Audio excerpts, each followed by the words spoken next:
Bueno, vamos a comenzar con la unidad 2, que trata de el paso de las señales que hemos trabajado en la unidad 1 por el canal, con su consecuente paso por un receptor que estamos por definir para lograr finalmente poder calcular un parámetro clave en este curso, que es la probabilidad de error por bit o la probabilidad de error por símbolo. Este es el diagrama de bloque general, ¿eh? Sin la codificación de canal, en la cual básicamente hemos estado un mes trabajando en esta caja que asigna formas de onda a los bits o a los símbolos. Hemos trabajado, por ejemplo, en banda base, trabajamos mucho con binario, teníamos pulsos de diferente ubicación, duración, etcétera, forma, y luego pasamos a modulación. Vimos tanto binaria como M-área. Entonces ahora vamos a enfrentar esas señales que ya tenemos perfectamente caracterizadas a este canal, que va a tener los siguientes componentes. Un filtro, que puede ser pasabajo o pasabanda, si es una transmisión banda base o pasabanda. Va a tener una atenuación propia de todos los sistemas físicos. Es lo mismo poder usar un cable coaxial, una fibra óptica, etcétera. El aire, siempre vamos a tener atenuación. Claro, en unos casos menos que otros, pero la vamos a tener. Y además, producto de que estamos en un sistema de comunicaciones eléctricas en donde se genera el ruido térmico, este componente siempre lo vamos a tener, ¿no? Cuando no se trate de comunicaciones eléctricas sino ópticas, ese ruido no existe, existen otros fenómenos. Entonces, una vez que la señal se contaminó por montón, pasa por el receptor y él va a ir viendo cada T símbolo en general, o T bit, si es binario, lo que va llegando, y él dice, ah, no, espérate, esto era el símbolo 40. Ah, no, no, no, espérate, este es el 28. Y después entonces uno va a tener, se va a dar cuenta de que se cometen errores en algunas tomas de decisiones, producto de todo lo que ha pasado, básicamente producto de la contaminación en el canal. Entonces es un problema que no es sencillo, y por lo tanto yo siempre lo divido de la siguiente forma. En primer lugar, quito la restricción de ancho de banda finito del canal y pongo que es infinito, que el ancho de banda es infinito. Incluso al principio no tomo la atenuación, sino que solamente uso el ruido. Sin embargo, una vez que les enseño cómo se maneja esa situación, agrego la atenuación. Luego, en una siguiente fase, apago el ruido y dejo que la señal pase por un sistema que tiene un ancho de banda finito. Eso me va a generar un fenómeno nuevo que se llama interferencia intersimbólica, cuyas siglas en inglés es ISI, Intersymbolic Interference, y ahí la vamos a estudiar y vamos a presentar mecanismos para evitarla. Como por ejemplo, vamos a tener que usar ciertas formas de pulsos específicos. Una vez que hemos visto esas dos fases, con ruido, sin ISI, con ISI, sin ruido, los unimos y vamos a tener, digamos, la solución al problema compuesto. Pero es la única forma de poder ir manejando esto. Entonces vamos a tener aquí un directorio de cosas que vamos a ir viendo porque con el tiempo descubrí que esta era la única forma de que entendieran esto. Es decir, vamos a hacer como ejercicio, casi que son ejercicios de señales porque son pasar una señal, hacer cosas y al final poder obtener la probabilidad de error. Y vamos a ir complicando las cosas. En el medio vamos a obtener una nueva forma de canalizar y estudiar los fenómenos de transmisión de sistemas digitales, que es ver las curvas de probabilidad de error versus E sobre eta. Vamos hasta, por ejemplo, en la clase de hoy vamos a hacer la deducción para un caso, digamos, la deducción del filtro óptimo para un caso específico, binario, específico es polar, y después lo vamos a generalizar. Y hasta ahí vamos a llegar en el día de hoy.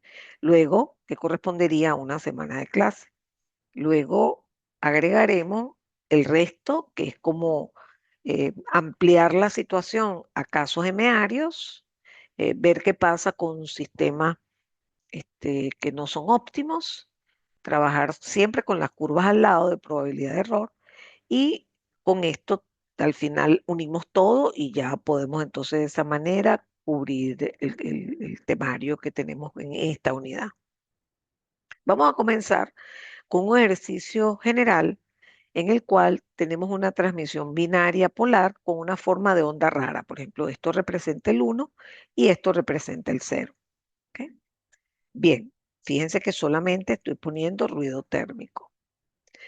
Aquí vamos a poner un receptor arbitrario que supongamos que lo que hace es que cuando entra esta señal me genera esta otra y cuando se acaba el bit, ¿verdad? Esa señal se pellizca y se obtiene un valor que llamamos y de t0. ¿Ok? Cuando viene el cero, asumiendo que el receptor es lineal, vamos a tener un comportamiento similar pero negativo. Y cuando termine el bit, vamos a recibir este valor. Es decir, que a la salida solamente vamos a tener dos posibilidades de voltaje sin ruido. Digamos, estoy apagando primero el ruido porque obviamente si tuviese ruido las formas de onda no serían tan lindas, ¿no? Estamos sin ruido todavía y cuando transmites un uno lógico, pellizcas y tienes Y de T0. Eso se sabe de antemano porque uno diseñó el circuito receptor. Y cuando viene un cero, cero lógico, va a tener esta forma de onda que cuando la pellizques al final del bit te va a dar este valor, que es el negativo de este. ¿Ok? Cuando uno inyecte el ruido, ¿verdad? Esto va a ser un problema porque el ruido es aditivo y esto va a ser una cosa así. Y yo, oh my God, ¿qué vamos a hacer? Bueno, nos vamos a tener que resignar a ver, por ejemplo, cada bit pellizcamos. Supongan que yo pellizqué y tengo este valor. Y aquí pellizqué y tengo este valor. Bueno, yo tendré que basarme en las probabilidades y decir, bueno, ya va. Si tengo solo dos valores posibles, 5 y -5, entonces yo voy a poner un umbral, en este caso en la mitad, porque voy a suponer que el 1 y el 0 son equiprobables. O sea, la mitad de las veces viene 1, la mitad de las veces viene 0. Y en ese caso digo, bueno, lo que me llegó es positivo. Bueno, mire, eso era un 1. Lo que me llegó es negativo. Bueno, mira, eso era un 0. Esa es la forma como vamos a trabajar en esta primera fase. ¿Cómo entonces calculo la probabilidad de error?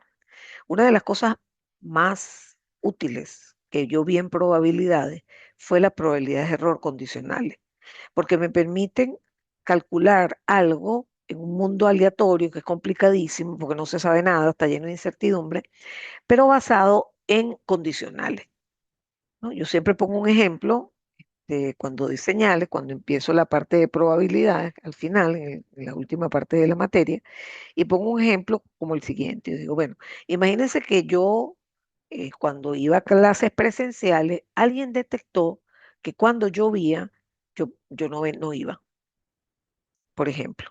Y cuando no llovía, iba siempre, por ejemplo. Entonces, eh, yo decía, bueno, vamos a calcular la probabilidad que la profesora venga de la siguiente manera.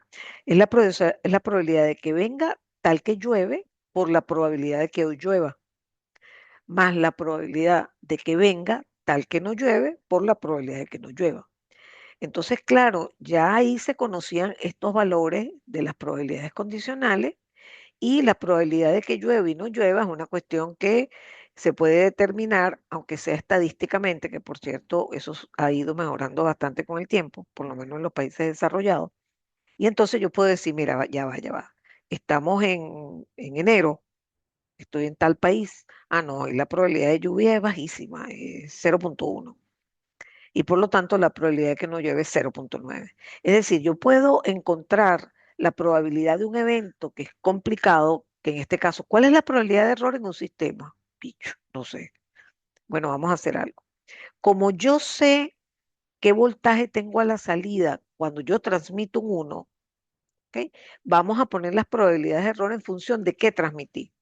La probabilidad de error tal que transmito 1 y la probabilidad de error tal que transmito cero. Esto es una fórmula, esto es una fórmula que tiene que ver con, con una probabilidad de error y transmito uno. Y este es un evento que tiene que ver con probabilidad de error y transmito cero. ¿Por qué? Porque yo puedo calcular la probabilidad de un evento A intersectando con un conjunto universal. Entonces, por ejemplo, el evento A y llueve más no llueve. O sea, el universo está conformado por dos condiciones únicas que son excluyentes, porque obviamente si llueve, ya la otra no se da, la de no llover. Entonces, esto es maravillosamente útil, no solamente en este caso, en muchos casos, tómenlo en cuenta. Entonces, ¿cuándo me equivoco? Bueno, es la probabilidad de error tal que transmito uno. Mira, te lo juro que transmití uno. Ana, ya yo sé lo que voy a recibir, y de cero. Y aquí dice probabilidad de error tal que transmito cero, y ahí para eso voy a tomar en cuenta que yo sé que me llegó menos y de cero. ¿Ok? Es decir, que esto que acabo de encerrar acá se traduce de la siguiente forma. Como transmití uno, yo sé que voy a recibir y de cero. ¿Cuándo me voy a equivocar? Cuando suma el ruido me va a ensuciar ese valor y esa suma caiga por debajo del umbral. ¿Por qué? Porque en este caso, por ejemplo, el umbral es cero, ya les expliqué por qué. Si, por ejemplo, los voltajes fueran 2 y 4, el umbral estaría en 3. Entonces, en este caso, como es polar, voy a tener 8 y menos 8, el umbral está en cero, o 40 y menos 40, el umbral está en cero. Entonces, la probabilidad de que y de t cero, que lo conozco, más el ruido que está en ese momento afectando, el ruido es aleatorio, ustedes saben que eso es una señal que no tiene ninguna repetitividad ni nada por el estilo. Si ese valor, justo cuando yo pellizqué la forma de onda, cae por debajo de cero, me fregué, ahí hay un error. Y entonces tengo que multiplicar por la probabilidad de haber transmitido un uno, que es un medio. ¿Ok? Y aquí pasa lo mismo. Mira, te juro que yo transmití un cero. Ah, bueno, yo sé que voy a recibir menos y de t cero. Ok, si menos y de t cero más n es positivo, te fregaste porque va a decir que recibiste un uno. Ok, entonces esto se entiende bastante bien en principio, pero resulta que este ruido, que es el ruido ya pasado por el receptor, o sea, es este ruido que yo llamo aquí N-out, pero pellizcado en T sub cero, ¿no? Entonces, es lo único que es aleatorio. Entonces, tengo que dejar esta expresión con N del lado izquierdo y esto lo paso para acá, sin dejar de recordar que el ruido que afecta los sistemas de telecomunicaciones eléctricas es un ruido térmico, blanco, o sea que tiene componentes espectrales en todas las bandas y de media cero, y por supuesto gaussiano. Entonces, cuando yo paso, sabiendo que el umbral es nulo, cuando paso esto para acá, esto queda menos y de t cero, esto que está aquí, y me queda que tengo que calcular la probabilidad de que el ruido sea menor que menos y de t cero. Es decir, tengo que calcular esta área. Ese número es igual a esta área. Y en el otro caso, dejé n de este lado y pasé esto para acá y me quedó esto que está aquí. Por lo tanto, tengo que calcular la probabilidad de que el ruido sea mayor que y de t cero, que ustedes saben que si usted tiene la f de p, las probabilidades se calculan integrando áreas. ¿Ok? Aprovecho de comentarle que esto que está aquí implicaría integrar una campana de Gauss, cosa que no es realizable por métodos de cálculo tradicional, sino que esas valores se tabulan, o se tienen curvas o se tienen tablas, es lo que ustedes van a tener. Entonces necesitamos calcular estas áreas. Ah, pero espérate, porque como esto tiene media cero, estas dos áreas van a ser idénticas. Entonces, por deformación mía, puedo poner dos veces esta o dos veces esta, pero bueno, a mí me gusta siempre ponerla hacia el lado derecho. O sea, dejo la probabilidad de que n sea mayor que y de t cero. Ok, como les digo, eso yo no puedo agarrar, integra e a la menos x cuadrado, no, no puedo. Tengo que irme a las tablas, para lo cual tengo que hacer un cambio de variable. Si yo tengo que calcular esto, lo primero que tengo que hacer es que este valor lo tengo que expresar en función de la media de la campana de Gauss, que es cero, y k veces la desviación estándar, ¿ok? Que es sigma. como la media es cero, en realidad estamos diciendo que y de t0 sea igual a k sigma y despejamos ese k. Ese K me va a dar un valor y entonces voy a ir a una tabla que tiene estas áreas que me ofrece lo que se llama Q de X. Entonces, si X vale 3, voy a la tabla y calculo Q de 3, lo busco y ese es el valor de la probabilidad final. Entonces, este primer ejemplo es clave, pero lo más importante de todo esto, déjenme borrar un poquito este desastre, es esto que está aquí. Acabamos de encontrar que la probabilidad de error en este caso binario polar arbitrario con receptor arbitrario, la probabilidad me da en función de una relación numérica que es y de t0 sobre sigma. ¿Quién es y de t0? Y de t0 es un valor que se obtiene al pasar la forma de onda del 1 por todo el canal y por todo el receptor y pellizcarla al final. Por lo tanto, y como queda claro de aquí, si y de t0 crece, esta área es más chiquita. Por ejemplo, si y de t0 está aquí, esta área es más chiquita. Entonces, eh, la otra opción es que sigma decrezca. Y aprovecho de decirles que el ruido tiene unos parámetros como la media y la desviación estándar. Y cuando ese ruido le calculamos parámetros eléctricos, uno iguala a la media, como el nivel de C, y entonces lo que queda es pura potencia AC. La potencia AC es sigma al cuadrado, que es lo que es la varianza.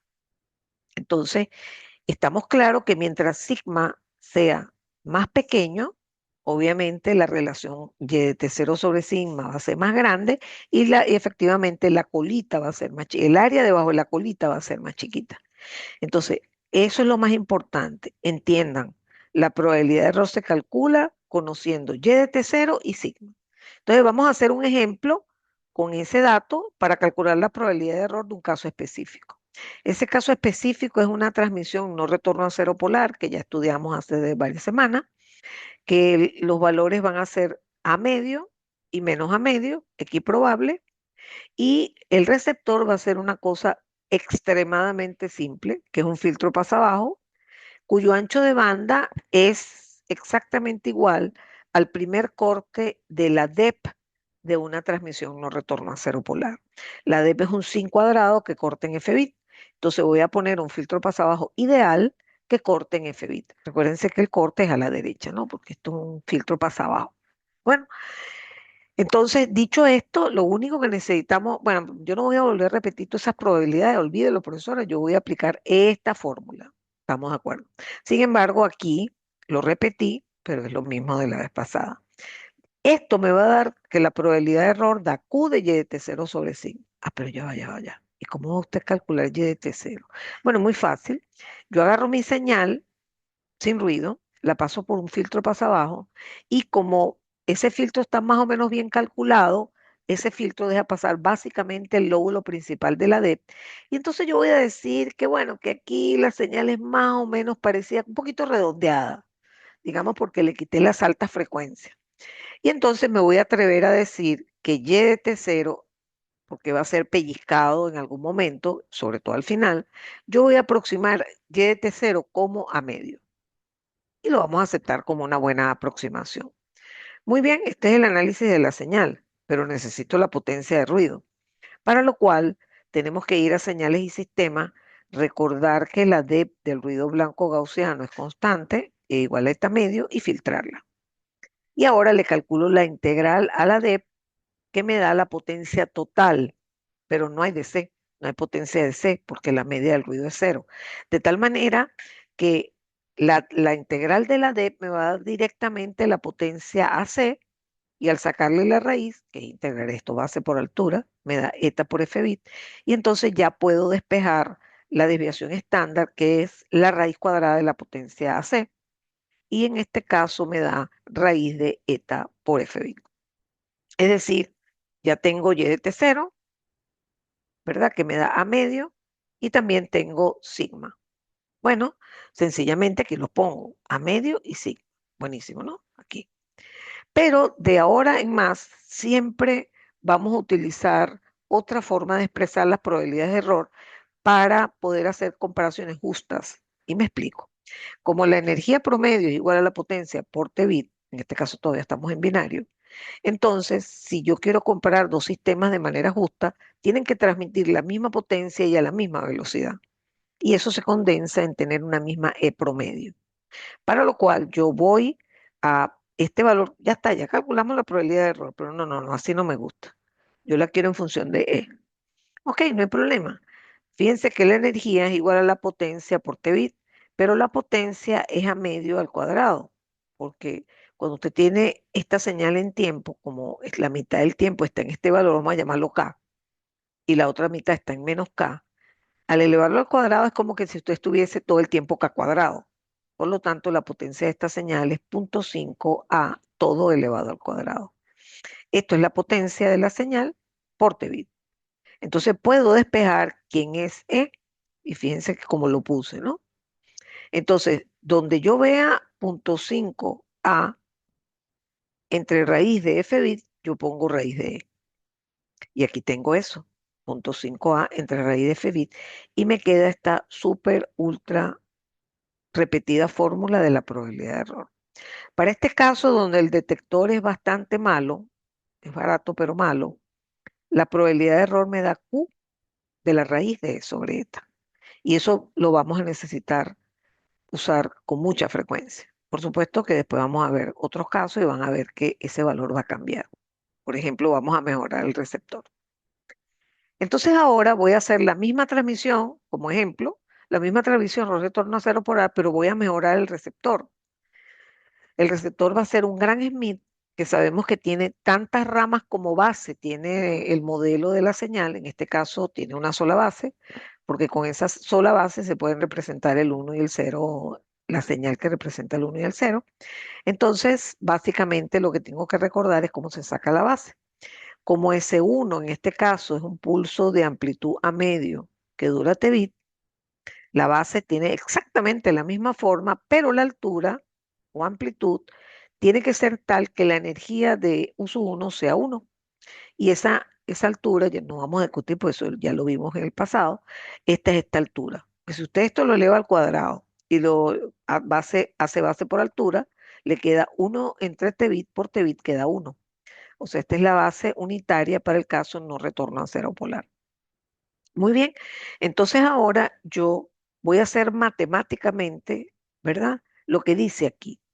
Tienes que agarrar el pulso S1, por ejemplo, si llegó el 1, y tienes que multiplicarlo por esta base. Ah, pero eso es fácil, porque fíjate, son dos señales que duran lo mismo, por cierto, por lo tanto el resultado va a ser un pulso que dura lo mismo, pero con una altura que es esta por esta, o sea, 0.5a por esta. Esto es lo que tengo a la salida de este multiplicador. Luego pasa por un integrador que, por cierto, cada t-bit se va a resetear, o sea, va a empezar en cero. Y él empieza a integrar. Cuando uno empieza a integrar esta figura, fíjense que, por ejemplo, al comienzo me da esta área, después me va a dar un área más grande y eso va a crecer de manera lineal. Y cuando llego al extremo, que se acaba el pulso, obviamente voy a tener base por altura, porque logro la máxima área debajo de este pulso que está aquí. Bueno, señores, esto es Y de T0. Ya lo tengo. Genial. Fíjense que solo necesito poner aquí ese valor. Ah, pero es que no sé cómo es sigma. Uy, ¿verdad? Sigma tiene pinta de ser más complicado porque en un caso de un filtro pasabanda o pasabajo ideal es facilito porque como la D está medio, buenísimo, pero no, este filtro no es así. Entonces vamos a tener que estudiar cómo resolver ese asunto. Bueno, esto es un ejemplo que vamos a resolver una sola vez y cuyo resultado lo vamos a usar 100.000 veces. Vamos a hacer una deducción de lo siguiente. Yo voy a suponer que aquí tengo ruido térmico a la entrada que tiene una densidad espectral de eta medio constante. Ah, ok. Entonces, por lo tanto, yo sé cuál es la autocorrelación, porque la densidad espectral es la transformada de Fourier de la autocorrelación. Son pares transformados. Si tú tienes una delta en tau, tienes una constante en frecuencia. Si tienes una constante en la autocorrelación, tienes una delta en frecuencia. Y así pues. Es decir, es simplemente operar con la transformada de Fourier. Entonces, en general, yo voy a tener muchas bases. Mentira, en la práctica vamos a tener máximo dos, excepto en FSK Ario, que vamos a tener tantas bases como frecuencias distintas. Pero de todas maneras, no me importa hacerlo para un caso general donde voy a tener n mayúscula bases. Fíjense que aquí pongo U sub n, es U sub n mayúscula, por ejemplo, 7 bases. ¿Ok? Lo cierto es que cada vez que aquí llega algo, como aquí, que llega algo, como aquí, ¿verdad? Aquí llegaron pulso, aquí allí llega no sé qué cosa, un trozo de sinusoide, qué sé yo. Esa cosa es multiplicada por todas las bases. ¿Ok? Y luego de ser multiplicada, esa señal, aquí hay una señal, esa señal se integra y eso genera una señal aquí, genera una señal aquí, genera una señal aquí que por cierto son distintas, porque si aquí entra S1 por uso 1 es distinto a S1 por uso 2 a S1 por uso n. Entonces, lo importante es que como tienen cosas estadísticas que son repetitivas, esos sí casos sí son repetitivas, por ejemplo, todas las bases son unitarias, de energía unitaria, eh, son ortogonales una de otra. O sea que si yo hago el producto escalar de uso 1 por uso 2 da cero. Si hago el producto escalar de uso 1 por uso 1 da uno, porque esa es la energía de uso 1, etcétera, etcétera. También conocemos la característica estadística del ruido originario. ¿Ok?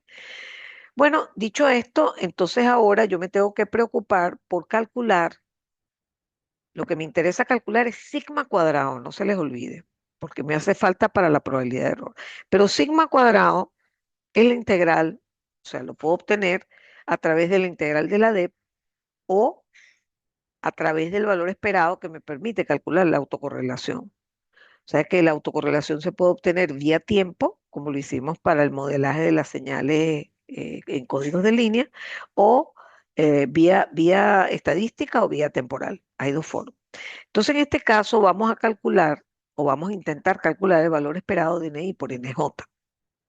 Entonces, NI exactamente es lo siguiente. NI es este. NI es igual a agarrar la señal NDT, que es la que está aquí, multiplicarla por uso 1 y después integrarla. Aquí está. Esto que está aquí es N1. En general, yo aquí pongo I y J para hacerlo para todos los casos. ¿Ok? Y NJ sería la salida de la rama J, que también es lo mismo. Es N de T por U sub J de T. Pero no puedo poner aquí todo con la variable tiempo, porque si no, cuando vaya yo a combinar ahorita los operadores, me voy a confundir. Entonces por eso uso la variable lambda. Lambda y lambda queda lo mismo. O sea, yo puedo poner cualquier variable dummy y resulta igual. Muy bien, entonces observen. Aquí tengo tres operadores. Tengo dos integrales y un valor esperado. Entonces, lo primero que voy a hacer es calcular la parte estadística, es decir, el valor esperado. Bueno, déjenme decirle algo que creo que no le dije. Cuando I sea J, yo tengo el valor esperado de NI cuadrado. Pero el valor esperado de NI cuadrado es su potencia. Y eso es lo que yo quiero, porque al final es la potencia AC también porque la media es cero. Entonces, haciendo esta deducción, cuando yo termine la deducción, pongo I igual a J y tengo sigma cuadrado, que es lo que necesito para calcular la probabilidad de error. Bueno, lo cierto es que me dedico a hacer la parte estadística y digo, ah, no, vale, espérate, pero esto es la autocorrelación. Ah, verdad. Entonces tienes que agarrar la expresión de la autocorrelación y sustituirla como con la variable esta, la vas a poner como T menos lambda. El valor esperado de eso ustedes lo vieron en proceso, para ver procesos aleatorios ergódicos. Este resultado para procesos ergódicos es la autocorrelación evaluada en la diferencia de los, en este caso, de las variables t y lambda. Ok, ah, no, pero es que esto es facilísimo, porque es sencillamente esto mismo, solamente que se pone la delta de t menos lambda. Es decir, ya resolvimos una de las cosas que es el valor esperado y ahora procedemos a integrar. Entonces, vamos a hacer algo, vamos a integrar, por ejemplo, respecto a lambda. Y tenemos que quienes dependen del lambda aquí. Depende esto y esto. Pero hay, digamos, una propiedad de las deltas que dice, mira, si tú estás integrando el producto de una función por una delta, el resultado es la función evaluada donde está la delta. Como estamos en el dominio lambda, esta delta está ubicada en t, porque es donde esto se pone cero. Por lo tanto, el resultado de esta integral respecto a lambda me va a dar la función u sub j, pero evaluada en t, quedándome el resultado como está aquí abajo, como está aquí. O sea, ya hice una de las integrales y me queda la otra. Pero resulta que esa integral que me falta es muy fácil, porque si i es igual a j, esto es la integral de u sub i al cuadrado que vale 1. Y el resultado de todo esto sería eta medio, porque sería eta medio por 1. Pero cuando i es distinto de j, entonces esa integral da cero, porque son bases ortogonales y el producto escalar da cero. Lo importante, señores, es que tengo lo que quería. El valor esperado de ni cuadrado es eta medio. Y eso va a pasar en todas las ramas, en absolutamente todas las ramas. Por lo tanto, si sigma cuadrado da eta medio, sigma da raíz de eta medio. Y esto lo vamos a arrastrar todo el curso. Muy bien. Entonces, listo. Estamos listos. Lo único que nos falta es que ya teníamos y de t0, ¿verdad? Que nos dio este valor, aquí está marcadísimo, este valor me lo llevo para allá, y además necesitaba sigma. Ah, no, no, pero ya lo tengo, porque yo sé que sigma es raíz de eta medio. Esto es y de t0 y esto es sigma. Y ahora vuelvo a aplicar el tratar de poner todo en función de la energía. Y no voy a ponerme a hacer detalles, aquí está explicado. Lo cierto es que lo más importante de esta lámina, de esta lámina es esto. La probabilidad de error da Q de la raíz de 2e sobre eta. Este resultado lo vamos a tener muchísimas veces enfrente. Va a corresponder a casos específicos. Pero observen este con el otro que obtuvimos hace rato, que nos dio Q de la raíz de e sobre eta. ¿Ok? ¿Quién es el ganador? Muy sencillo. Cuando tú quieres que la Q de algo sea chiquita, porque eso es la probabilidad de error, lo de adentro debe ser grande. Y obviamente raíz de 2e sobre eta es más grande que raíz de e sobre eta. Y estamos empezando a sospechar que el receptor Gram-Schmidt es el óptimo, porque es el que siempre me está viniendo dando mejores resultados. Sí, ustedes lo van a ir viendo. Bueno, entonces este es el resumen. Hicimos un análisis general que me llevó a esta importantísima deducción de que la probabilidad de error al final es función del voltaje que genera el pulso positivo, que es Y de T0, entre la desviación estándar, que es igual al voltaje RMS del ruido. Y cuando aplicamos eso para dos casos específicos, en un caso obtuvimos este valor de probabilidad de error y en otro caso obtuvimos este valor de probabilidad de error. Me voy a detener aquí, aunque después voy a hacer algunos ejemplos y les voy a decir que supongan que yo les digo, ay, vale, disculpen, pero se me olvidó decirles que aquí hay un atenuador. Se me olvidó tomar en cuenta la atenuación del canal. Caramba. ¿Y entonces qué vamos a hacer? Bueno, no hay problema. Lo que va a pasar es que evidentemente las formas de onda se van a achicar y por ende la energía promedio va a disminuir. Entonces resulta que yo no voy a volver a repetir todas esas deducciones, sino cuando usted tenga, por ejemplo, una fórmula en función de la energía y ahora yo le digo, mira, sabes que la atenuación aquí era de 20 dB. Ese siempre lo pongo de primer ejemplo porque es el más fácil. Eso implica que 10 log de Pout entre Pin es menos 20 dB. O sea, la potencia de salida es 20 dB por debajo de la potencia de entrada. Pero 20 dB, cuando eso lo linealizas, o sea, le quitas el logaritmo, lo que queda es que la potencia de salida es 100 veces, o sea, es la de entrada entre 100. Si es 30 dB, la potencia de salida es la potencia de entrada entre 1000, y si es 10 dB, y estos son casos redondos, pero obviamente la atenuación puede ser 13,2 dB, simplemente despejamos la fórmula. Pero lo que le quiero decir es que usted dice, ay, la profesora se le olvidó la atenuación. Bueno, tranquila, vamos a poner aquí E', donde E' es tomando en cuenta la atenuación. Si ya usted había hecho la deducción y él le había dado 5, bueno, ahora lo tiene que dividir, por ejemplo, para 20 de B lo tiene que dividir entre 100 y aplica la fórmula. Igual aquí, ¿ok? Entonces, eso no nos va a amargar la vida. Más adelante vamos a hablar de un ejemplito como ese. Aquí les presento un gráfico que va a ser fundamental para poder, así como la constelación me permite ver el estado de un sistema, de la transmisión de un sistema, y hasta la entrada del receptor. Después de cuando las señales pasan por el receptor, ya no existe constelación, eso no existe. ¿Ok? Este, también este gráfico nos va a acompañar toda la vida. Entonces, fíjense, imagínense que tengo una determinada situación. Yo voy a hacer una curva que internacionalmente se hace así. Imagínense que usted quiere caracterizar un sistema que alguien le dijo que la probabilidad de errores es esta, Q de la raíz de E sobre eta. Muy bien. Entonces usted viene y hace una tablita con los E sobre eta. 1, 1.5, 8, lo que usted quiera. Los valores que quiera de E sobre eta. De E sobre eta. ¿Ok? Luego les calcula todos 10 log. Ok. Y entonces supongan que les da 3 dB, 6 dB, 9 dB, 12 dB. Repito, usted los tenía en lineal, vamos a llamar esos valores A, B, esos son valores de qué? De E entre eta, etcétera, etcétera. Y cuando usted tomó 10 log de A, le dio 3. Cuando tomó 10 log de B, le dio 6. Entonces ya tiene esos valores.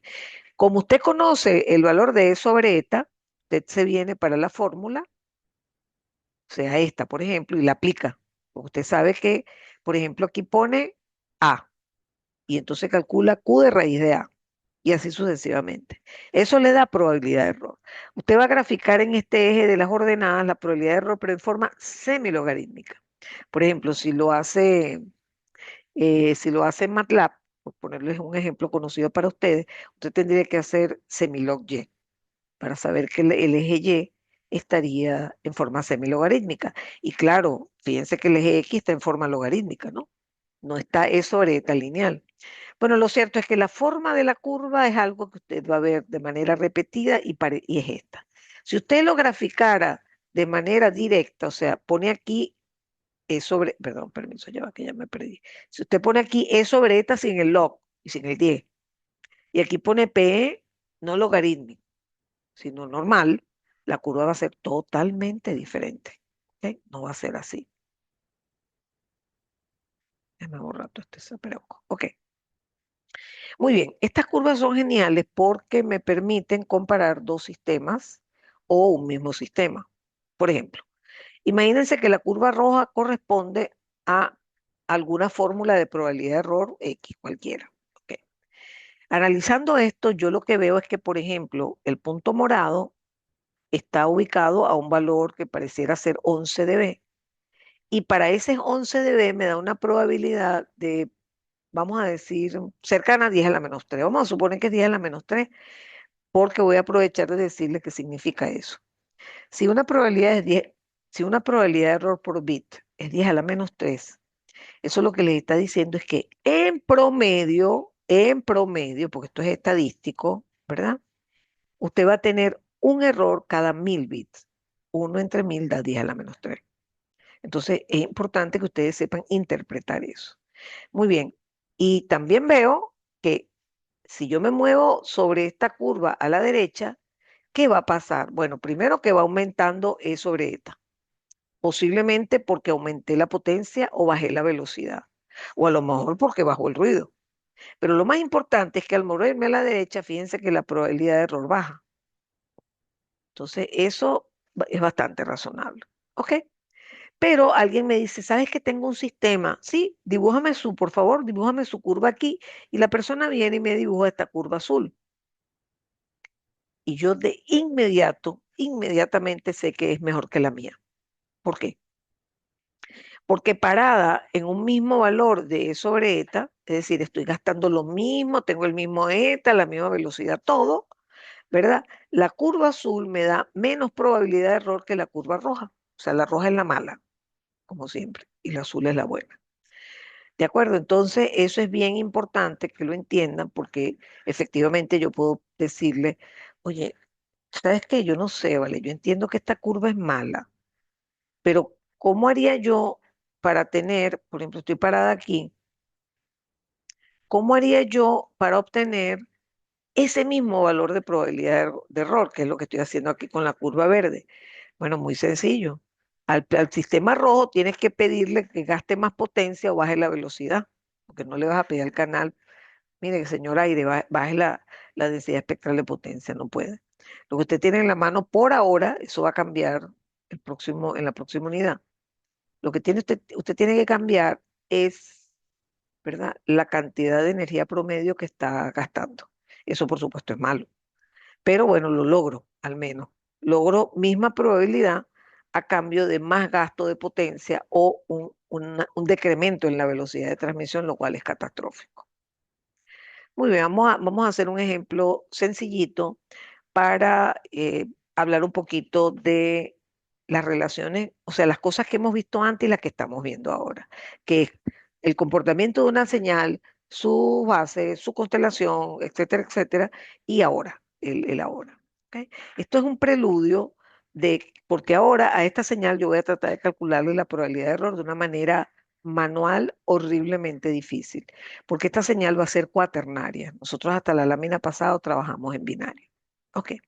Supongamos que tengo una señal este, que se puede expresar matemáticamente así, como A de t coseno de 2pi por fc. Esta es la frecuencia de portadora.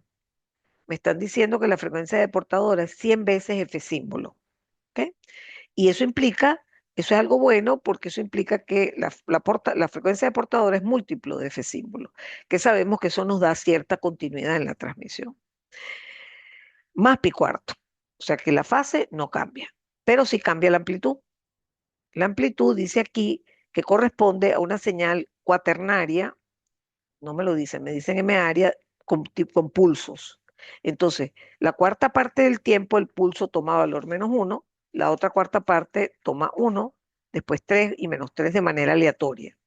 Me están dando cómo se comporta ADT. Ya yo sé que eso es una modulación de amplitud y fase escondida, porque cuando ADT sea 1, ¿verdad? La fase va a ser pi cuarto. Pero cuando ADT sea -1, usted tiene que quitar ese -1 aquí y meterlo aquí, como restando pi, digamos, moviéndolo 180 grados. Con lo cual la fase va a ser otra, y así sucesivamente. Ok. Pero aquí yo voy a hacer algo que es determinar la base de una manera diferente. Lo voy a hacer sencillamente tomando el primer símbolo que es 1, como es Gran Smith normalmente, 1 coseno.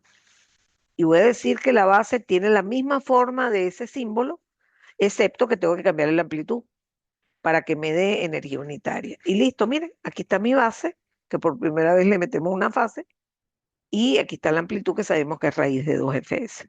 ¿Estamos de acuerdo? Muy bien.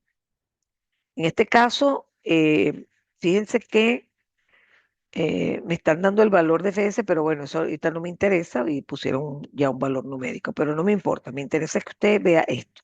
¿Ok? Ahora bien, me dan otro dato. Alguien dice, oye, mira, te tengo una noticia. ¿Sabes que cuando ADT vale 1 aquí, el máximo valor de la salida, o sea, de la señal modulada, es 0,1? Estamos hablando de la salida del sistema, o sea, ya la pasó por el receptor. Ah, mira, fíjense que el receptor es un gran Smith. Entonces, nosotros hicimos un ejemplo pasando un pulso, bueno, en este caso habría que pasar una sinusoide, pero por primera vez aquí les voy a decir que aunque la constelación muere aquí, porque pasas por un sistema distinto que ya te desbarata la constelación, ocurre algo curioso y es que los valores de salida los puedes tomar de la misma constelación a la entrada del receptor. ¿Por qué? Porque esto que está aquí lo único que hace es el producto escalar del símbolo que está llegando por la determinada base que es U1. Es decir, me va a dar la coordenada que tenía en la constelación para ese símbolo a la entrada del receptor. Entonces, me están diciendo que cuando ADT es 1, que es uno de los 4 valores posibles, el valor máximo es el que yo pellizco, vale 0.1. Bueno, ese 0.1 tiene que aparecer en la constelación y ese va a corresponder al símbolo A con A igual 1. Obviamente, con A igual 3 va a ser este, con A igual menos 1 va a ser este y con A igual menos 3 va a ser este. Es decir, que ya construí la constelación. ¿Ok? Ok, vamos bien. Un problema sencillo, pero que se ha ido como complicando. Lo cierto es lo siguiente, que yo ahora quiero calcular la probabilidad de error de otra manera porque el caso es cuaternario. Entonces, copiándome un poco la filosofía seguida para el caso binario, en donde yo lo que hacía era ver las posibilidades de que los símbolos se equivocaran porque pasaron umbrales, aquí el problema es que tenemos que marcar umbrales y lo podemos hacer sobre la constelación, pero a la entrada del receptor. Eso significa que si había atenuación hay que tomarlo en cuenta. Ok, entonces yo marco mis umbrales, como nadie me ha dicho lo contrario, sé que los símbolos son equiprobables, y entonces yo voy a poder medir, digamos, el chance que tiene este símbolo de equivocarse. Quiero algo aclararles de una vez. Fíjense, si este símbolo se equivoca y se convierte en este, para mí eso es irrelevante. ¿Por qué? Porque ya está malo. A mí no me interesa saber por cuál se convirtió. No, no, no, está malo y listo. Y este símbolo se va a equivocar, ¿verdad? Si salta este umbral. ¿Por qué? Porque ya se va a equivocar por este otro símbolo. Y esto, mire, no le pares a eso porque como la distancia es más grande, va a ser poco probable que eso pase. Entonces siempre vamos a apostar a los casos más pesados, que ese símbolo se convierta en otro, el más cercano. ¿Ok? Y dentro de poco vamos a meter otra vez en juego de min, que lo trabajamos mucho en las tareas, en el proyecto, etcétera. Bien, entonces, ¿cómo hacemos esto? Vamos a usar probabilidades condicionales, recordando que como es cuaternario, cada símbolo tiene probabilidad un cuarto, y vamos a decir esto. ¿Cuál es la probabilidad de que este símbolo se equivoque? Bueno, simplemente se puede equivocar si se convierte en este. Bueno, entonces eso implica que eso va a pasar cuando el valor de menos 0.3 que corresponde a este símbolo, más el ruido, pase a ser mayor que 0.2. O sea, por ejemplo, el ruido me mueve la pelotica para acá. Y yo, ups, o sea que ya me equivoqué. ¿Ok? Lo mismo va a pasar con este.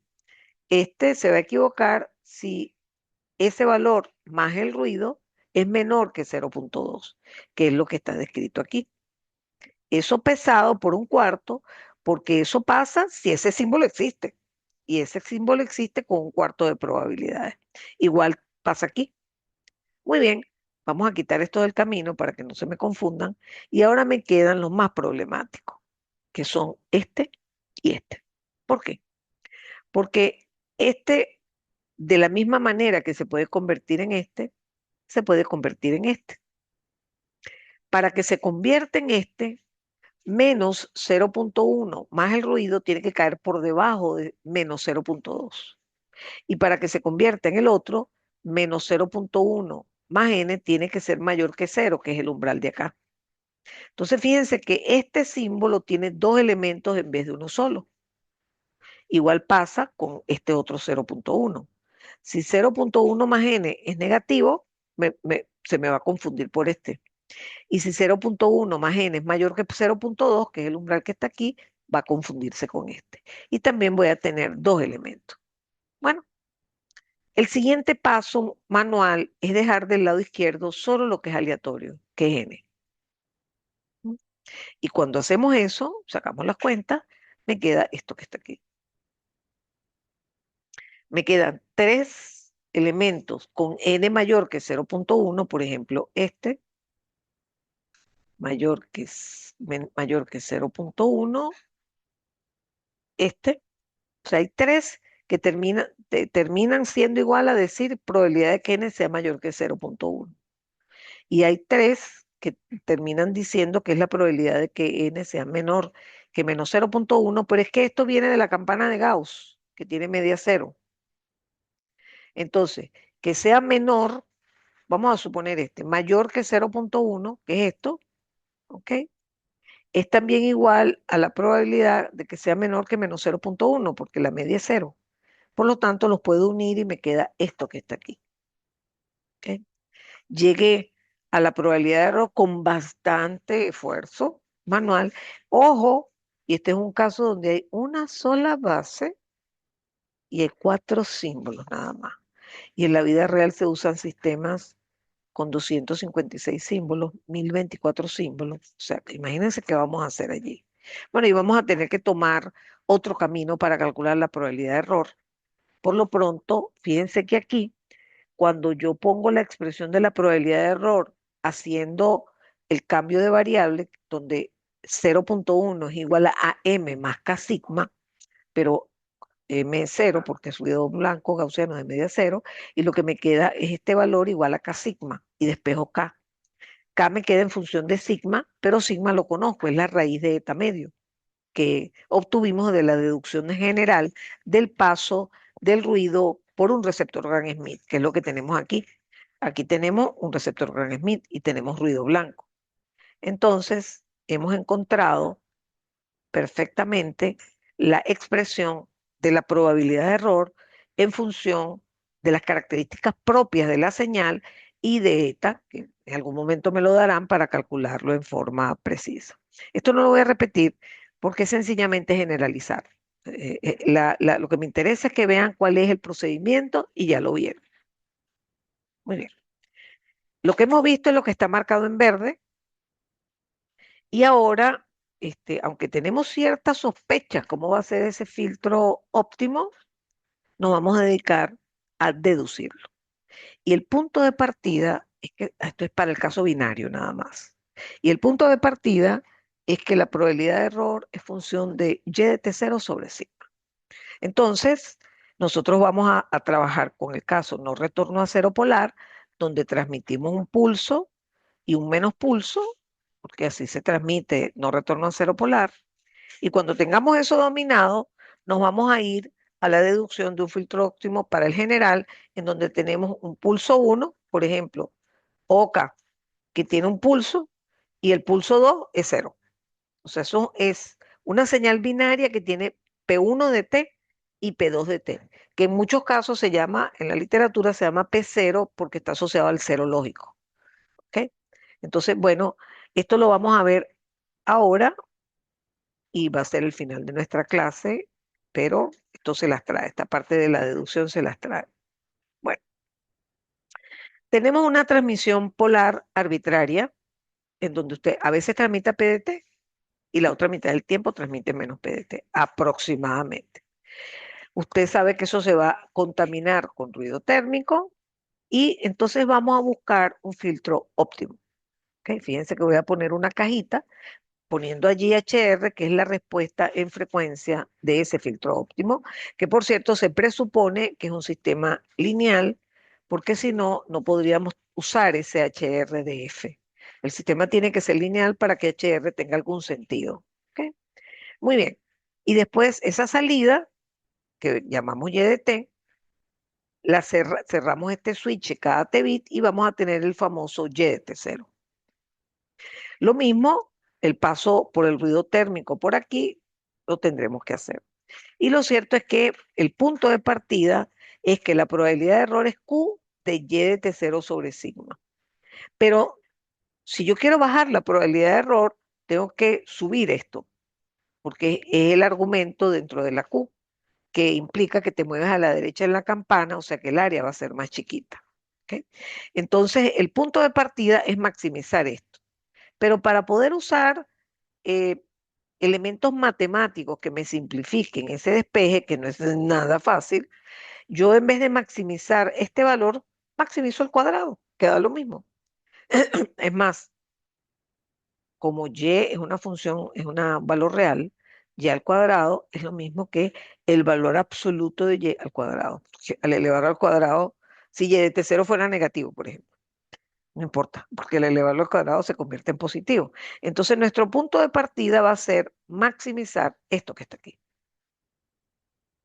Ok, entonces lo que tenemos que hacer es obtener la expresión matemática de y de t, de la señal eléctrica aquí, y ver cómo carrizo obtenemos sigma cuadrado. ¿Ok? Como el ruido entra aquí, ese ruido tiene una densidad espectral Gn, que después le igualaremos a eta medio, pero ahorita no, porque quiero hacerlo general, es Gn, y sabemos que G out es igual a Gin por el módulo de H al cuadrado.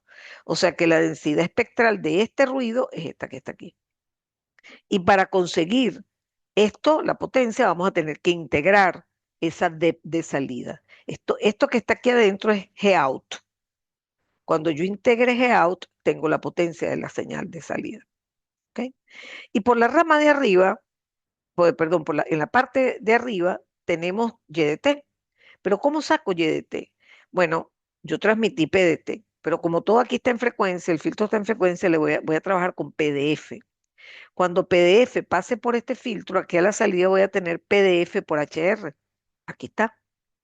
Sí, no, no, no, no, pero es que me interesa tenerlo en tiempo. Bueno, antitransfórmalo. Ah, cierto. Para antitransformar, yo multiplico por E a la J omega T, diferencial de F. No, no, pero es que además quieren hacerlo en un tiempo T sub cero. Ah, bueno, entonces donde diga T, pones T sub cero, haces tu integral y tienes Y de T cero. Esto es Y de T cero. Facilito, facilito. Hay que maximizar eso y despejar HR. Eso es un horror.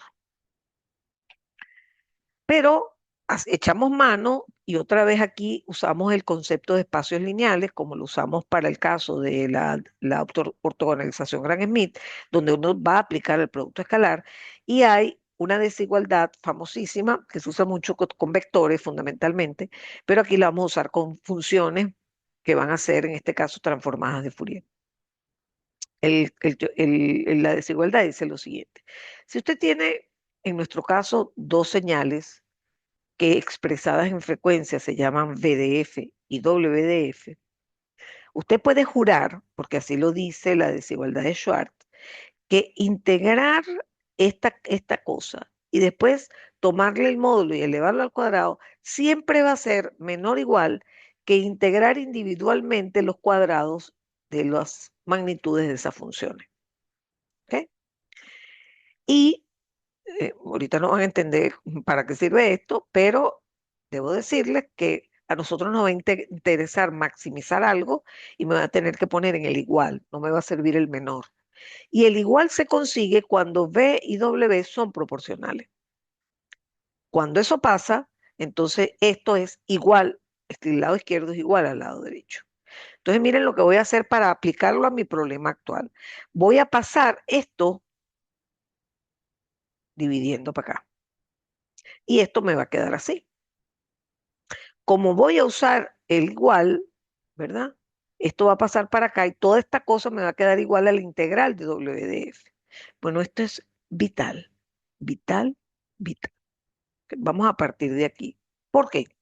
Porque me traigo de la lámina pasada la expresión que yo tengo y miren cómo es. Wow, sí se parece. Tienes la integral de algo, igualito, tienes la integral abajo de algo. Eso te permite comparar los elementos y decir, por ejemplo, quién es BDF en este caso. Claro, es muy fácil porque esto tiene que ser módulo de BDF al cuadrado. Una vez que tienes BDF, sabes que esto de arriba, esto que está aquí, es igual a B por W conjugado, pero ya B la conoces. Entonces puedes despejar W.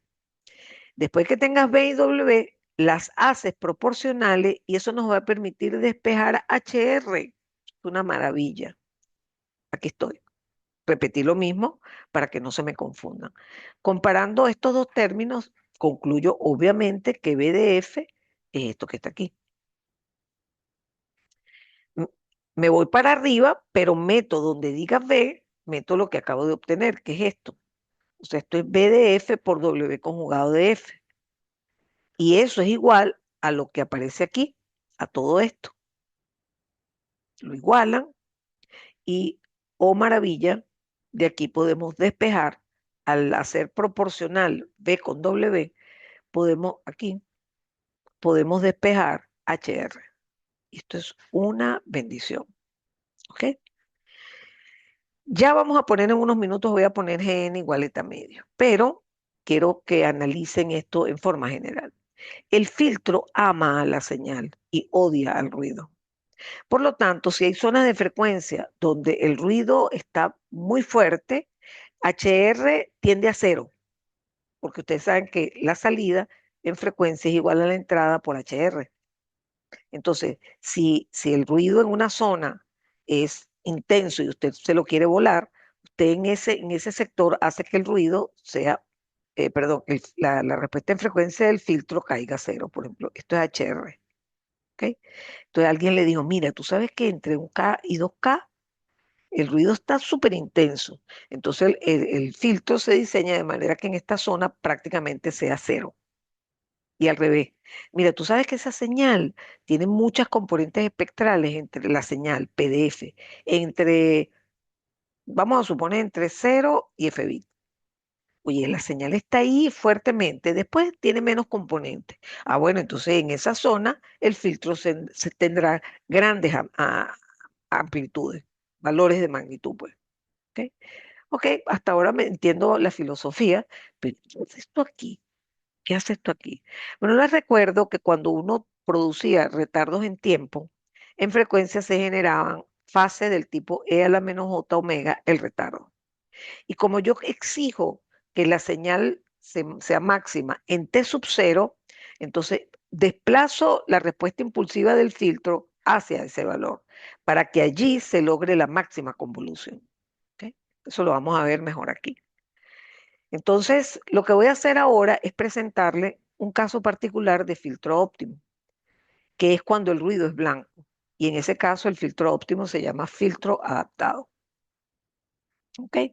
Y aplicando todo lo que hemos encontrado, o sea que ya encontramos quién era YT0, etcétera, porque es igual a WDF al cuadrado, ¿ok? Porque la desigualdad se convierte en igualdad. Ponemos N igual a eta medio y me queda esto. Es decir, que este valor, yo no tengo que agarrar la señal, pasarla por el filtro, después por el receptor. No, no, no, no, no. Usted usa esa fórmula.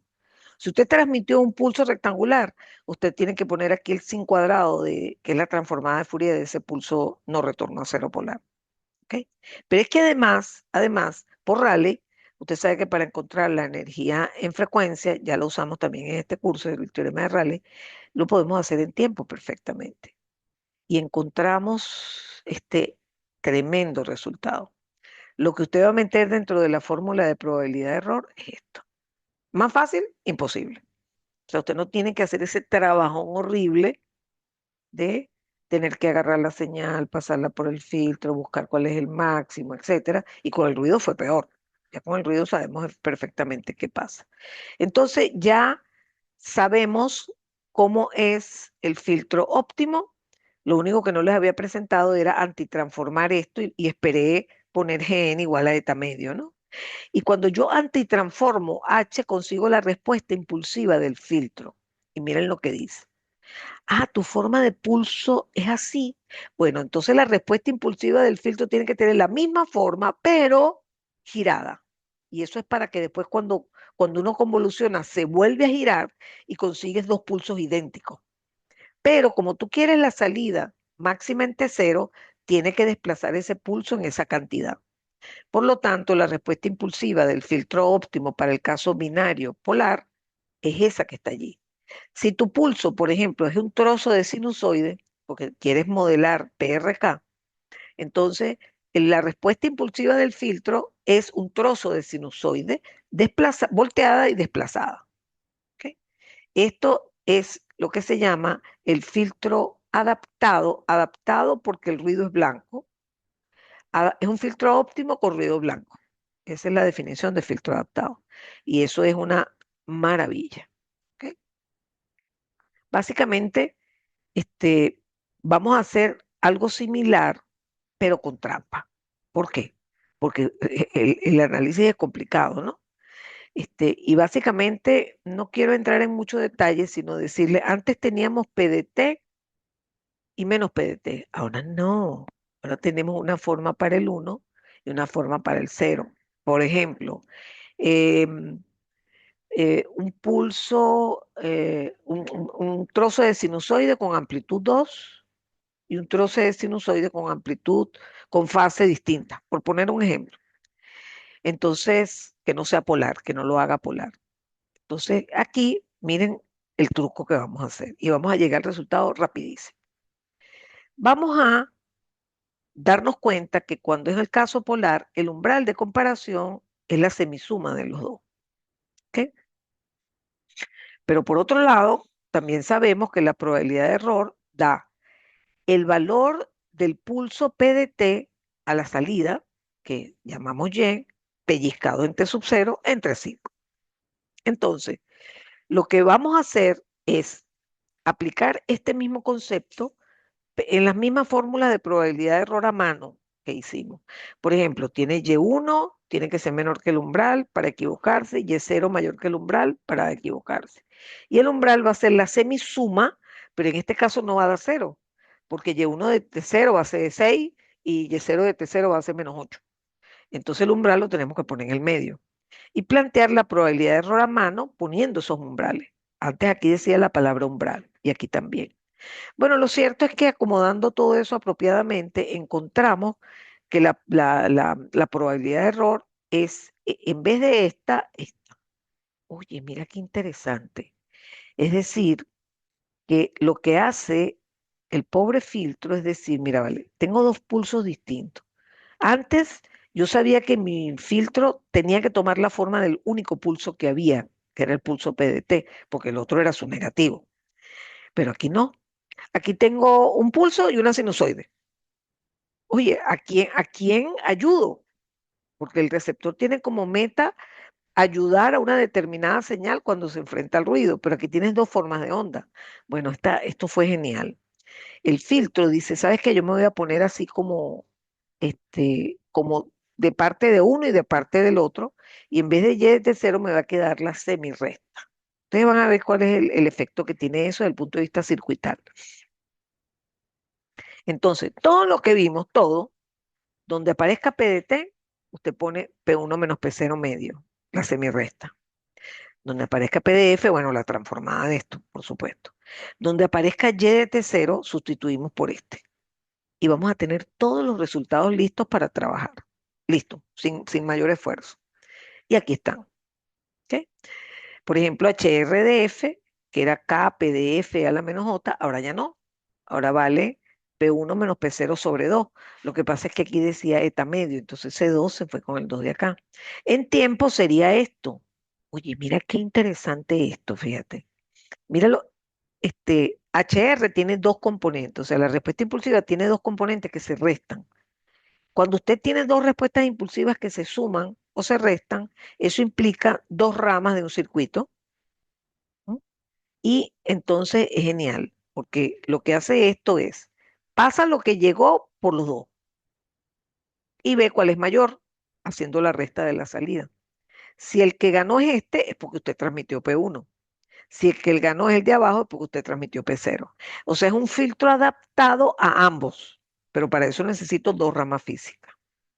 Lo importante es que eso nos va a dar cuando yo sustituya aquí quién es P1 y quién es P0, lo tengo que elevar al cuadrado. Y al final me va a quedar que la probabilidad de error va a quedar en función de Q de todo esto que está aquí. Esto es interesante porque toma en cuenta a pulso 1, el pulso 2 que corresponde al cero lógico, pero aparece algo novedoso, que es el factor de correlación. El factor de correlación nosotros lo hemos visto en el simulador, porque allí a veces aparecen las señales que son ortogonales y en esos casos aquí lambda va a dar 0. O sea, ortogonales es que tú y yo no nos podemos representar uno con el otro. Aparece también lambda igual -1, que corresponde a lo que aquí se llama señales antípodas, que para nosotros va a ser un caso polar.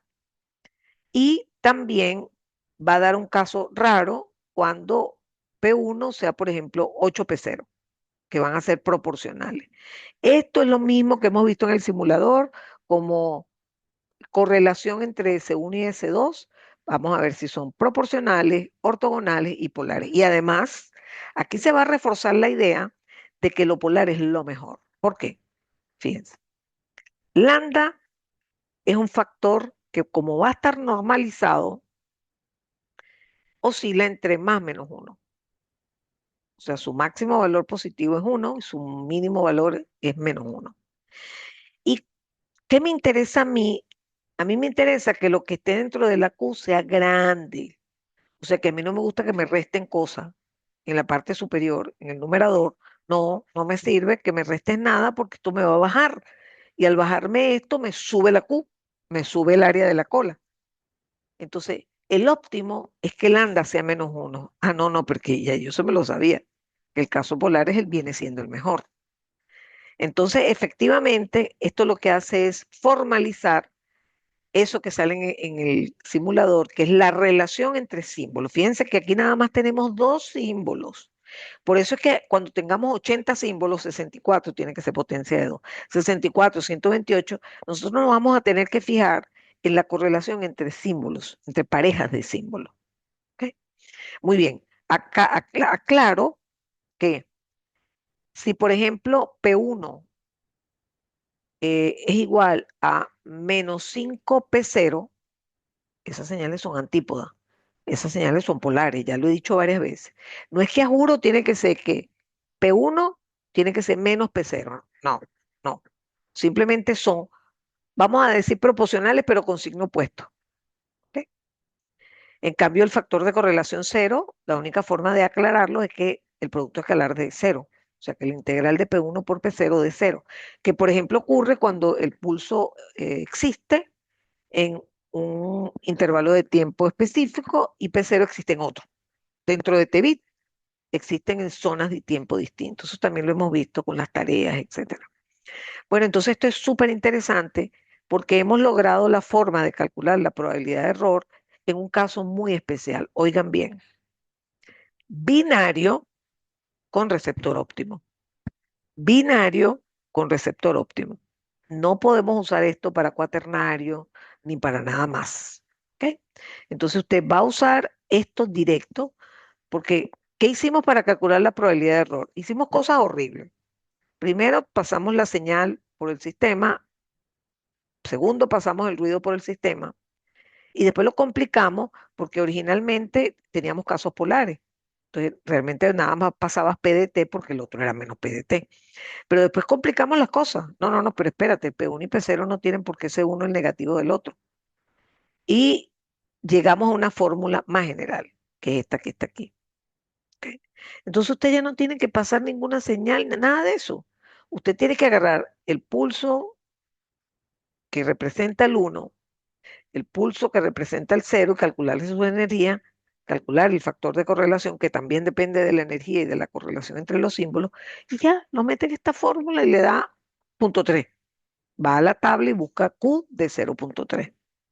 Entonces, esto es una maravilla. ¿Ok? Bien, entonces aquí estamos listos para avanzar, pero para cerrar le voy a hacer algunos ejercicios muy por arriba. ¿Ok? Este es básicamente para insistir en lo maravilloso que es la polaridad. Tengo un pulso que dura T bit y amplitud 2. Y tengo otro pulso que tiene amplitud menos 2, pero solo hasta Tx. Entonces aquí piden que determine Tx de manera que la probabilidad de error sea mínima. ¿Ok? Eso es lo que se quiere en este caso. Bueno, uno lo que hace es convencerse que lo que conviene es que el lambda sea menos uno.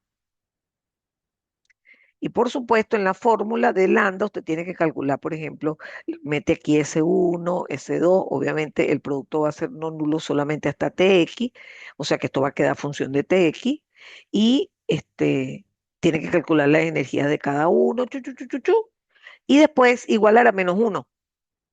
Y ahí la respuesta va a ser directa. El óptimo es que T sub X sea T bit, obvio, porque entonces los pulsos van a ser uno el negativo del otro perfectamente y va a dar la máxima correlación, máxima correlación en valor absoluto, ¿no? Pero desde el punto de vista numérico son antípodas, entonces el negativo. Aquí nada más para usar en un ejemplo muy sencillo, eso lo puse efectivamente en un problema en el 2015. Aquí, bueno, vuelvo a resumir todo, caso binario polar, etcétera. Esto es un resumen. ¿Por qué? Porque esto en una oportunidad lo di en otra clase. Entonces yo normalmente en la siguiente clase esto lo voy a poner de nuevo para saber dónde estamos parados. Y aquí tenemos cuando son ortogonales, cuánto da la probabilidad de error, cuando son antípodas y cuando son proporcionales. Ojo, tengo que agregar que esto, fíjate, uno va obteniendo herramientas, ¿verdad? Pero se le olvida cuándo se pueden aplicar y eso es grave, ¿no? Recuerdo un examen, quedé impactada porque era una señal cuaternaria y entonces la persona quería aplicar esto. Y yo digo, pero Dios mío, si tiene cuatro símbolos, tiene E1, E2, E3 y E4, ¿cómo va a aplicar esa fórmula? Que nada más salen dos. Entonces, esto solo aplica a casos que sean cualquiera, no tienen por qué ser polares, binarios, pasados por receptor óptimo, por supuesto con ruido blanco. Esas son las condiciones para poder aplicar este montón de fórmulas. Esto es para precisarles un poco mejor cómo se incluye la atenuación en el canal, que yo la incluyo como un triangulito, eso es clásico, que uno pone un triangulito con, me imagino que en el curso anterior lo hicieron, ¿no? Que ponían un triangulito con una atenuación que generalmente se da en dB. Entonces, cuando uno dice que la atenuación es de 20 dB, óiganme bien, atenuación es de 20 dB. Cuando usted expresa eso matemáticamente, usted escribe esto. Usted tiene que poner aquí menos 20 porque yo le di la palabra atenuación. Y entonces P out tiene que ser menor que P in, porque a la salida tiene que haber menos potencia que a la entrada. Y efectivamente aquí lo que hago es despejar que cuando esto pasa, me dicen, mira, ¿sabes que la atenuación del canal es 20 dB? Ok, tú escribes esto, lo quieres pasar a lineal, pasas este 10 para acá, te queda aquí menos 2, sacas el antilogaritmo, 10 a la tanto, y te queda que P out es P in entre 100. ¿Ok? P out es más chiquito que P in, por eso aquí da negativo. Sin embargo, yo les dije, la atenuación es de 20 dB, y ustedes tuvieron que escribir esto matemáticamente con este menos aquí. Claro, alguien me puede decir, no, profesora, perdón, pero yo puedo escribir esta expresión así y tiene razón. Pero entonces tiene que escribir P in arriba, P out abajo, porque P in es más grande que P out y va a dar positivo. Y llegamos al mismo resultado, ¿no? Al final llegamos al mismo resultado, que P in es 100 veces P out. En vez de P out es P in entre 100. Pero aquí esto es muy importante porque esto va a ser cómo se va a afectar la constelación. Que si usted la potencia la divide entre 100, como el voltaje al cuadrado es la potencia, el voltaje va a estar afectado por la raíz de eso. Es decir, que por ejemplo, aquí tenemos que B out es 0.1 BI, porque se sacó 10 a la menos 2, se le sacó la raíz, dio 10 a la menos 1. ¿Ok? Entonces, esto es importante para que sepan cómo, por ejemplo, en un ejercicio usted va a poder afectar la constelación. ¿Ok? Ahora, aquí se los pongo en un caso particular.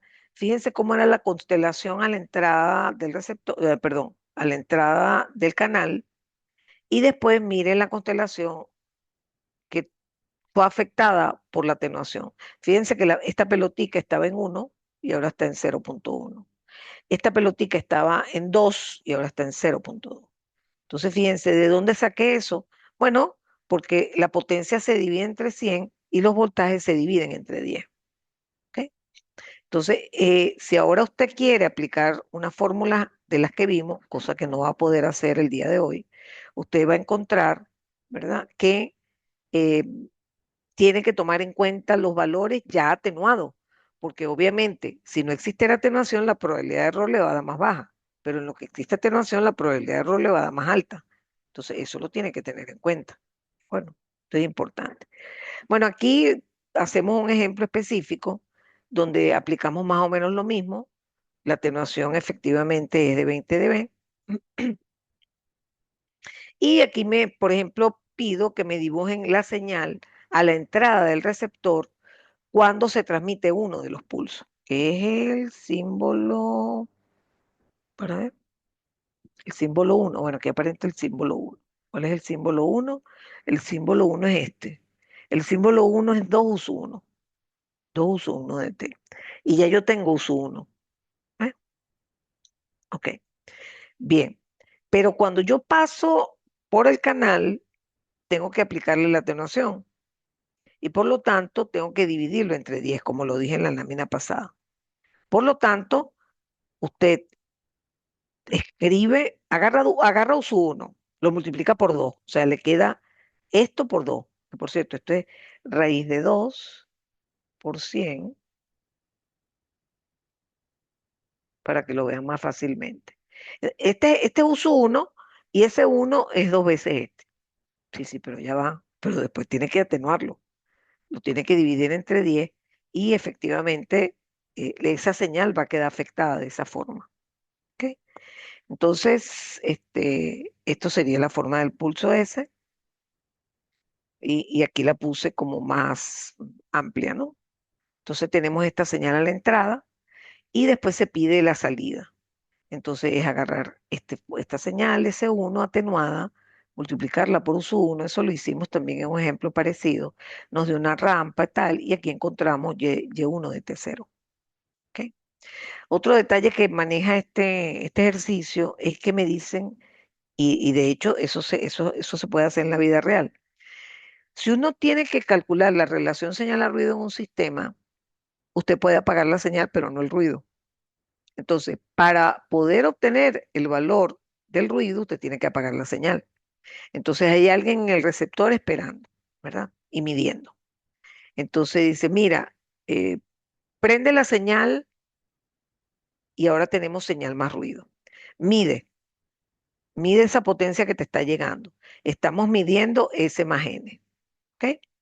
Ok, chévere, ya lo tengo. Ok, ahora, por favor, apágame la señal, tengo N. Entonces, para obtener la relación señal a ruido, mire lo que tengo aquí. Esto es la relación señal a ruido más 1.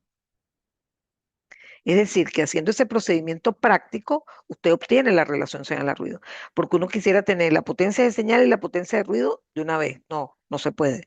Porque o está la señal y entonces tiene S más N, o está el ruido, porque usted tiene control sobre la señal. ¿De acuerdo? Entonces, en este caso me decían, cuando se apaga la señal, la salida del receptor es 1 milivatio. Es decir, me están dando la potencia de ruido. Por lo tanto, me están dando eta medio, indirectamente, ¿no? Así que bueno, y después abajo se calcula la energía, etcétera. Esto es un problema general. Y vamos a cerrar con que bueno, es muy sencillo, pero para mí tiene el propósito de mostrarles una tabla de, de áreas debajo de la curva gaussiana. Fíjense bien, en este ejercicio se tiene una transmisión binaria de pulsos. Uno es de amplitud asociada a este menos uno y el otro es de una amplitud positiva asociada a 2. ¿Ok? Es decir, que si usted lo grafica, no es que va a tener pulsos con voltaje menos uno y 2. No, no, no, no, no. ¿Por qué? Porque este pulso, vamos a llamarlo P1, es menos una vez U sub 1. Y ustedes deben recordar que U sub 1, en un caso de pulso no retorno a cero, es así. Es, por ejemplo, raíz de 1/T bit por el pulso. O sea, digamos, esa es la amplitud del pulso. O sea, es un pulso, U1 es un pulso así, que tiene esta amplitud. Entonces, aquí cuando usted vea 2, el pulso 2 es 2 veces, tiene una altura de 2 veces esta amplitud, que es la de la base. O sea, acuérdense que esto no es la amplitud de los pulsos, esto es la proporción con la base. Aquí dice, por ejemplo, S2 es igual a 2 veces U sub 1. Entonces, usted sabe que este es U sub 1, por lo tanto, el pulso 2 es 2 veces ese. ¿Ok? Bueno, en este ejercicio también se conoce que hay atenuación presente. ¿Ok? Entonces, por eso tuve que este, atenuar los voltajes porque era de 20. Siempre he usado la misma. ¿Qué pasaría si en vez de 20 la atenuación es de 30? Entonces esto daría 1000 y hay que dividir esto entre raíz de 1000. ¿Y qué pasa si la atenuación es de 10? Bueno, entonces tienen que dividir entre raíz de 10. ¿Ok? Bueno, aquí dice lo siguiente, usamos el receptor Gram-Schmidt. Ah, mira, interesante. Receptor Gram-Schmidt, ruido blanco, receptor óptimo. Bueno, listo. Ya yo puedo aplicar esta fórmula para calcular la probabilidad de error así de rápido. ¿Ok? Entonces, aquí lo importante es que se les da la probabilidad de error y se les pide eta, porque usted sabe que aquí depende eta. Entonces, ya usted sabe que esto es el resultado de la probabilidad de error, pero ya va, profesora, ¿dónde sacó usted eso? Muy fácil. Puse cuánto valía uno, cuánto valía cero, calculé lambda y me quedó todo esto en función de eta. Cuando hice todo eso, me quedó 0,3 entre raíz de 2 eta, que está aquí abajo. Y me dicen que eso es igual a 10 a la menos 6. Entonces, en esta tabla, estos son los valores del argumento de la Q y esto es Q de X. Esto es X y esto es Q de X. Entonces busco lo que más se acerque a 10 a la menos 6, que es este que está aquí. Esto es mi probabilidad de error. ¿Ok? Y para generar esa probabilidad de error, el argumento de la Q tiene que ser 475. O sea que esto que está aquí tiene que ser 475. Y despejo esta. Entonces, este es un ejemplo muy sencillito, pero bastante conceptual, que además me permite a ustedes mostrarles cómo usar la tabla de Gauss. Por cierto, esta es la que más usamos porque es la que tiene valores de probabilidad más creíbles para el mundo de las comunicaciones digitales. Sin embargo, también pueden usar, en algunos casos, a lo mejor necesitan usar la otra tabla de Gauss, que yo tengo que ver si les di el formulario con las tablas, etcétera. Tengo que revisar eso. Bueno, entonces aquí hasta aquí llegamos, que es, digamos, el inicio del tema uno de la unidad 2, que es supremamente importante.